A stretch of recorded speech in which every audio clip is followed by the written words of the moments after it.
अस्सलाम वालेकुम दोस्तों, मैं हूं आपका मेज़बान अब्दुल्ला मंसूर और आपके सामने हाजिर हुआ हूं एंड्रॉयड स्टूडियो के एक नए ट्यूटोरियल के साथ। जैसा कि गुज़िश्ता एपिसोड से आपने ही सीखा होगा कि एंड्रॉयड स्टूडियो में एक स्प्लैश स्क्रीन किस तरह बनाते हैं और अपने आइकन्स या इमेजेस किस तरह इंप्लीमेंट करते हैं। सो आज की इस एपिसोड में मैं आपको ये बताऊंगा कि एंड्रॉयड स्टूडियो में एक build.gradle फाइल किस तरह यूज करते हैं और उसमें क्या क्या चीजें होती हैं। तो चलते हैं वीडियो की जानिब। build.gradle फाइल के लिए सबसे पहले हम build.gradle फाइल को ओपन करेंगे। ओपन करते ही सबसे टॉप पे हमें इसके प्लगइन्स शो हो रहे हैं। जो हमें अपने ऐप में प्लगइन्स डालने हैं वो हम यहाँ टॉप पे डालेंगे। बाय डिफ़ॉल्ट यहाँ com.android.application का प्लगइन यूज्ड हुआ है। उसके बाद एंड्रॉयड के टैब के अंदर कंपाइल एसटीके वर्जन 28 मीन्स कि इस वक्त जब एप्लीकेशन कंपाइल होगी तो वो वर्जन नंबर 28 में होगी। वर्जन नंबर 28 एंड्रॉयड 9 है। 28 के बाद एंड्रॉयड वर्जन 29 भी आ चुका है अब, जो कि एंड्रॉयड 10 है।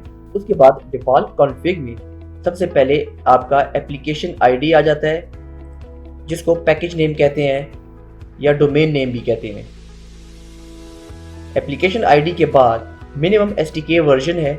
मिनिमम एसटीके वर्जन मीन्स कि सबसे कम कौन सा मोबाइल का वर्जन हो जिस पे ये ऐप चल सके। मैंने यहाँ पे 18 दिया है, जो कि एंड्रॉयड 4.4 है। और टारगेट एसटीके वर्जन मीन्स कि किस मोबाइल तक ये जा सकता है या कितने एंड्रॉयड वर्जन तक ये जा सकता है। फिलहाल 28 एंड्रॉयड 9 तक है, लेकिन एंड्रॉयड 10 में भी ये चल रहा है। Version code 1। वर्जन कोड आप तब यूज़ करते हैं कि जब आप प्ले स्टोर के अंदर अपनी ऐप के अंदर कोई अपडेट लाना चाहें, तो कोड अपडेट करने के बाद आप यहाँ से वर्जन कोड लाजमी अपडेट करते हैं या चेंज करते हैं। क्योंकि अगर एक वर्जन कोड से एक ऐप अपलोड है तो दूसरी एपीके के लिए आपको वर्जन कोड चेंज करना पड़ेगा, वरना वहाँ गूगल प्ले स्टोर पे एक्सेप्ट नहीं होगी। फिर आप नीचे वर्जन नेम दे देते हैं। इस वर्जन कोड में क्या चेंजेस हुई या क्या इसका चेंज आया वो आप यहाँ लिख देते हैं। जैसे कि मैं यहाँ लिख देता हूँ 1.1.1।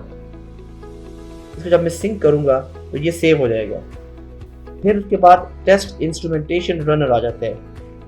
अब इसमें आपका एंड्रॉयड वर्जन या एंड्रॉयड एप्लीकेशन किस तरह रन हो रही है और बैक एंड पे क्या क्या चीज़ें हैं जो उसको रन कर रही हैं, तो ये इसकी मालूमात इसमें है।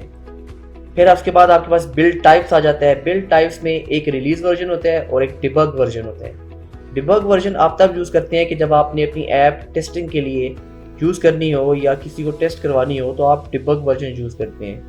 और रिलीज वर्जन तब यूज़ करते हैं कि जब आपने अपनी ऐप प्ले स्टोर पे अपलोड करनी हो, तो रिलीज वर्जन यूज़ करते हैं। अब रिलीज वर्जन के अंदर minify enable false. Minify enable का मतलब ये होता है कि जब आप मिनिफाई इनेबल ट्रू कर देते हैं, तो ट्रू करने के बाद आपका वो कोड जो यूज़ नहीं हो रहा आपकी ऐप के अंदर, वो उसको निकाल के तो आपकी उसका साइज ऐप का रिड्यूस करता है। लेकिन मैंने फॉल्स इस वक्त इसलिए किया हुआ है कि ये डिबग मोड में चल रहा है। डिबग मीन्स कि अभी तक मैं इसकी टेस्टिंग कर रहा हूँ।